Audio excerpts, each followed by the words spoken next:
नमस्कार। आज हम बात करेंगे आनंद मार्ग संस्था के संस्थापक श्री प्रभात रंजन सरकार जी के जीवन के बारे में। प्रभात रंजन सरकार, जिन्हें उनके भक्त प्यार से बाबा कहकर पुकारते हैं, श्री प्रभात रंजन सरकार ने जीवन भर एक वाहक के रूप में अपने भक्तों का सत्पथ का निर्देशन किया। उन्होंने एक प्राकृतिक नेता के रूप में प्रशंसा प्राप्त किया। इनका जन्म मई 1921 को बैसाखी माह के पूर्णिमा की सुबह 6:07 में बिहार राज्य के जमालपुर नामक शहर में हुआ। इनके बचपन का नाम अरुण था। 4 वर्ष की उम्र से ही इन्होंने ध्यान का अभ्यास शुरू कर दिया था एवं बचपन से ही अपने आध्यात्मिक व राजनीतिक के असामान्य ज्ञान के लिए ख्याति प्राप्त की। 1939 में उन्होंने कलकत्ता की विद्यासागर कॉलेज में दाखिला लिया। इसी वर्ष 1939 अगस्त में प्रभात रंजन सरकार गंगा नदी के किनारे काशी मित्र घाट पर ध्यान कर रहे थे। तभी उन्होंने एक डाकू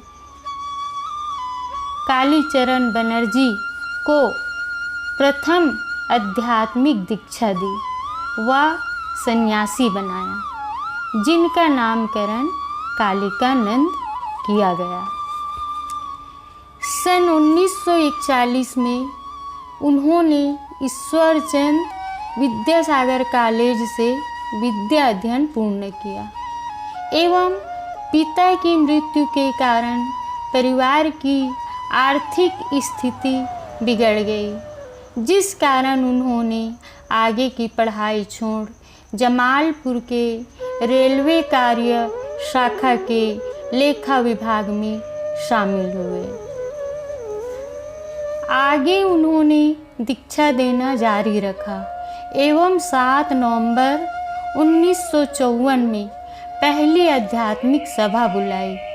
सन 1955 1 जनवरी को उन्होंने महासंभूति के रूप में आत्म मोक्षार्थम जगत हिताय च के महान उद्देश्य को आनंद मार्ग के रूप में स्थापित किया एवं उन्हें भक्त श्री श्री आनंद मूर्ति जी कहा जाने लगा।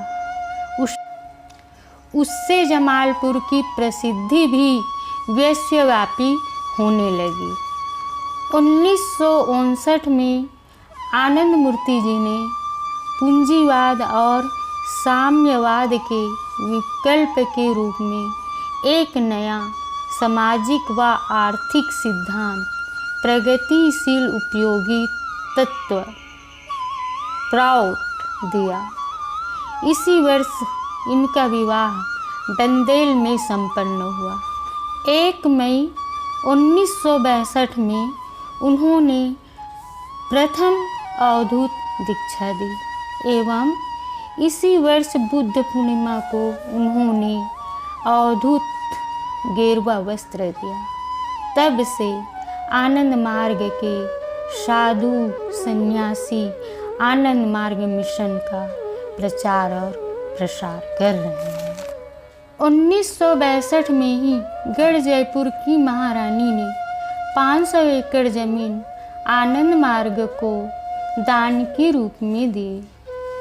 1963 में आनंद मूर्ति जी ने अपनी सेवा परियोजनाओं की देखरेख के लिए शिक्षा, राहत और कल्याण विभाग इराज को स्थापना की।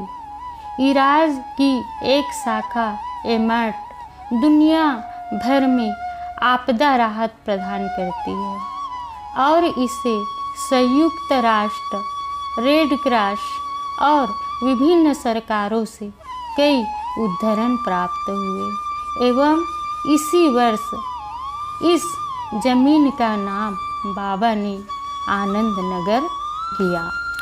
8 अक्टूबर 1970 को अमझरिया वन विभाग के विश्राम स्थल में मनुष्य के कल्याण के लिए बाबा नाम केवलम कीर्तन दिया।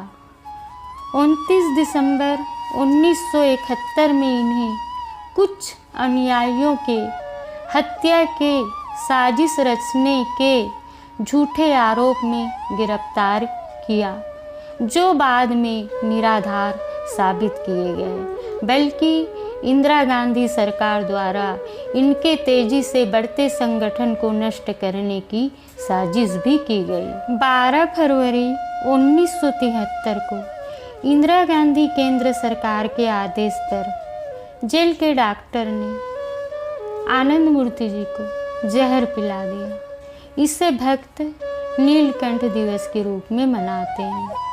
न्यायालय के न्यायिक जांच से इनकार किए जाने के बाद आनंद मूर्ति जी ने 1 अप्रैल को विरोध प्रदर्शन शुरू किया एवं उनका उपवास 5.5 साल तक चला। 1978 को आनंद मूर्ति जी को पुनः मुकदमा चलाने की अनुमति दी गई एवं उन्हें सभी आरोपों से निर्दोष घोषित कर दिया गया।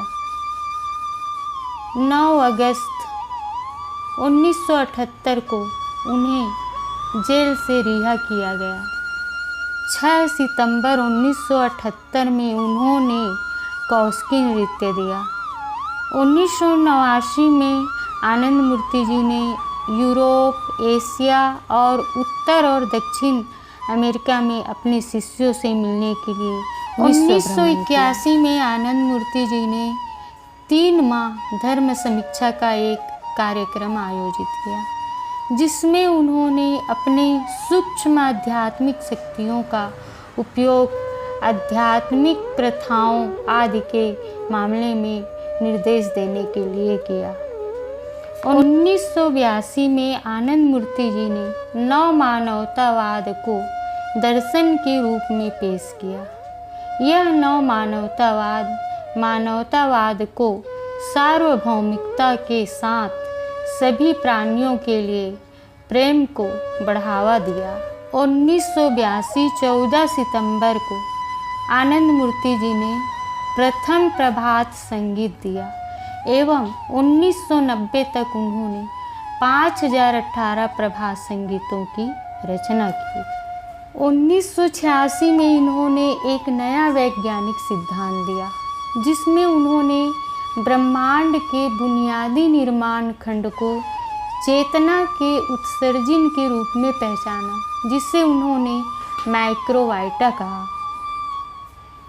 21 अक्टूबर 1990 को कलकत्ता स्थित अपने आवास पर इन्होंने अपने भौतिक शरीर का त्याग कर दिया।